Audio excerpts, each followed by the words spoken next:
Les relations entre les tables peuvent être de types différents. Ce sont les types de jointure.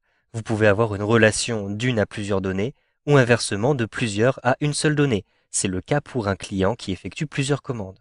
Une relation de 1 à 1 est exclusive dans les deux sens. Si vous rencontrez une relation de plusieurs à plusieurs, c'est qu'il manque une table intermédiaire qui vous permettra de gérer ce cas. Donc, pour voir dans les relations à l'intérieur de ma base de données, je vais me retrouver ici dans les outils de base de données. Puis je clique ici sur relations. Voilà à quoi ressemblent les différentes relations dans ma base de données. J'ai un premier cas ici, puisque chaque article aura un seul fournisseur. Cependant, chaque fournisseur pourra fournir plusieurs articles. Ici, je vais avoir un cas qui ressemble, puisque je vais avoir des clients qui pourront faire plusieurs commandes. Cependant, ici, les commandes auront forcément un seul client. Donc, je souhaite par exemple avoir une intégrité référentielle entre les fournisseurs et les articles, c'est-à-dire que je souhaite avoir forcément des articles pour chacun de mes fournisseurs. Je ne veux pas de référence vide. Donc, je vais simplement cliquer sur ce lien et avec un clic droit, je choisis modifier la relation. Je choisis ensuite appliquer l'intégrité référentielle et je clique sur OK. Immédiatement, vous le voyez, je vais avoir une indication. Si j'ai un fournisseur, je peux avoir plusieurs articles par fournisseur. Ici, vous le voyez, pour les articles et les commandes, je peux avoir dans une commande plusieurs articles et je peux avoir pour un article plusieurs commandes. Donc, j'ai un lien de plusieurs à plusieurs, c'est qu'il me manque une table. Je vais donc sélectionner ce lien et j'appuie sur la touche Supr pour supprimer le lien. Je clique sur Oui pour valider la suppression. Je vais maintenant ouvrir la table des éléments. Je double-clique à cet endroit-ci. Vous le voyez, je vais avoir plusieurs références. Les références de commandes, ici par exemple ma commande numéro 1, concerne 3 produits différents. Donc je vais bien pouvoir avoir pour chaque commande plusieurs produits. Je vais maintenant fermer cette table-ci. Je vais donc insérer la table dans ce schéma. Je clique ici sur Créer et afficher la table. Puis je double-clique sur Éléments pour ajouter mes éléments. Puis je ferme. Donc maintenant, je vais relier ici les références de produits aux références de produits de ma table des éléments.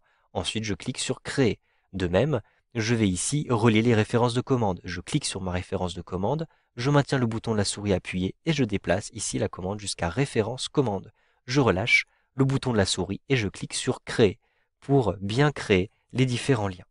Donc vous le voyez, vous avez pu créer un lien de une commande à plusieurs éléments et vous aurez à cet endroit-ci pour chaque élément à chaque fois un article.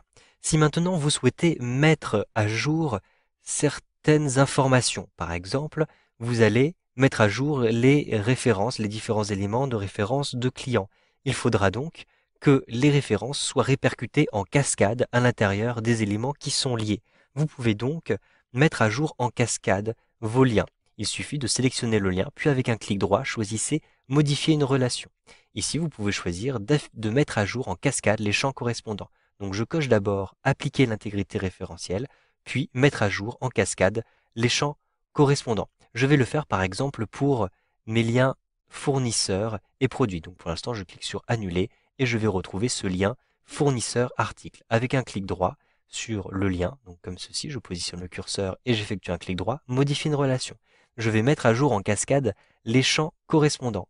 Donc dès que j'aurai un élément qui sera modifié, eh bien la mise à jour se fera en cascade dans les tables qui sont relatives. Vous avez aussi la possibilité de mettre à jour la suppression des enregistrements, donc en cochant cette case-ci. Lorsque vous allez supprimer un élément, les éléments qui se trouvent liés seront supprimés dans les tables correspondantes.